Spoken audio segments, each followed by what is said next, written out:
নারদ বুদ্ধ মহাপরিনির্বাণৰ পর উগ্র লম্বা সৈন্যকল্প দিয়ে গৈ এই ফরেন্দি পুদুমুত্তর বুদ্ধ জন্মই পুদুমুত্তর বুদ্ধর জন্মস্থান হংসবতী নগর। হংসবতী নগরত পুদুমুত্তর বুদ্ধ জন্ম লুই। থা বাবা নাঙান আনন্দ, থা বাবা রাজা, থা মামা নাঙান সুজাতা। পুদুমুত্তর বুদ্ধ 10,000 বছর রাজপ্রসাদত রুই। থাত দেই নারী বাহন যশ আৰু যশবতী নাঙে বিরেত রাজপ্রসাদ এলো। পুদুমুত্তর বুদ্ধর মুক্কর নাঙান বসুদত্তা আৰু থা পূব নাঙান উত্তর। পুদুমুত্তর বুদ্ধ শেরবাবতী নিমিত্ত দেনে দে থে নিজ রাজপ্রসাদত তুন আগা যদি উড়ি জেনে যে থে গৃহতে গজ্জি। পুদুমুত্তর বুদ্ধ মাত্র 7 দিন সাধনা করি নাই থে সম্যক সমুদ্র থে যে বৃক্ষপত সাধনা গজ্জি সে বৃক্ষপ নাঙান শল্য বৃক্ষ। পুদুমুত্তর বুদ্ধ বুদ্ধত্ব লাভ গ্রহণার পর মিথিলা নগর নাঙে একখান জাগাত উদনত তাই ফার্স্ট ধর্ম প্রচার গজ্জি।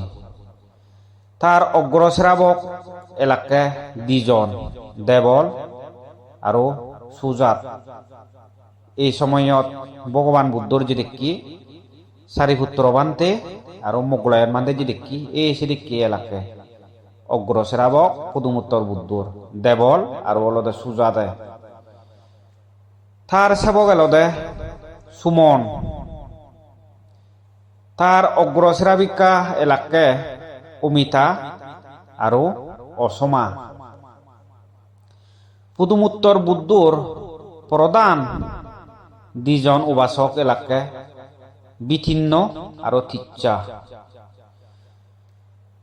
আৰু প্রধান 2 জন উপাসিকা এলাকায় পুদুমুত্তর বুদ্ধর হস্তা আৰু অলদে বিচিত্রা নাঙে 2 জন মিলি। এই সে সময়ত ভগবান বুদ্ধ জটিল নাঙে সাংঘাতিক প্রভাবশালী ধনী জনপদর প্রধান এলো আমা বোধিসত্ত্ব গৌতম বুদ্ধ। থে পুদুমুত্তর বুদ্ধ তুন ধর্মদেশনা শুনি নে শুনি সাংঘাতিক মুগ্ধ হই পুঁজি হই। পুদুমুত্তর বুদ্ধ সহ ভিক্ষু সংঘরে থে নানান বাবত্যি দামি দামি বস্ত্র আৰু তে খাদ্যভোজ্য দান গজ্জি। পুদুমুত্তর বুদ্ধরতে গভীর ভক্তি শ্রদ্ধা গুরিনে গুরি 1 সপ্তাহ পর্যন্ত বীরের উৎসবর আয়োজন গজ্জি। সে সময়ত পুদুমুত্তর বুদ্ধ ভবিষ্যৎবাণী করছে দে জ্যোতিগি আমা গৌতম বুদ্ধ 1 লক্ষ কল্পর পরে গৌতম নাঙেতে সম্যক সম্বুদ্ধ হবগৈ। পুদুমুত্তর বুদ্ধ লম্বা এলদে 58 থা হিয়ানতু 12 যোজন পর্যন্ত বিলি আলো বিলি সিদি ভরে ওই দি এই সে আলো আন্দই যদি আন্ধার থাই দিও সে আন্ধারা নিও পর। পুদুমুত্তর বুদ্ধ 1 লক্ষ বছর পর্যন্ত এই পৃথিবীতে ধর্ম প্রচার করি দি।